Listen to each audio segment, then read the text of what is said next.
In this video, you'll learn how to schedule messages in Slack. This functionality allows you to send messages at a later time, which can be especially useful for planning communications in advance. Start by navigating to the Slack application on your device. Ensure you have a stable internet connection, as a poor connection may affect your experience. Once you are in Slack, you should see your workspace and channels displayed on the left side of the screen. Next, select a channel where you want to schedule a message. Click on the channel name to open the conversation view.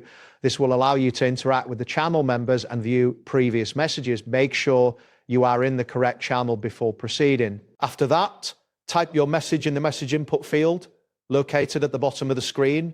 You can enter any text you wish to send later. Once you've completed composing your message, look for the option to schedule it for later. Click on the Schedule for Later option, which usually appears as a small clock icon or a similar representation close to the send button. This action will prompt a new window to appear, allowing you to set the scheduling details. Once this window opens, select the Schedule Message button. This is typically found in the lower part of the window. After clicking this, a calendar interface will appear, enabling you to choose the specific date and time for your message to be sent. Next, click on Custom Time to set the exact date and time you want your message to be delivered.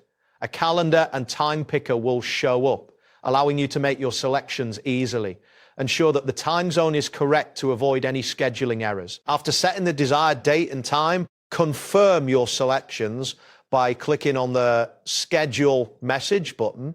That you should see a confirmation that your message has been scheduled successfully. This confirmation typically appears near the input area and reassures you that your settings have been saved. That wraps up today's guide. Thanks for watching, and catch you in the next tutorial.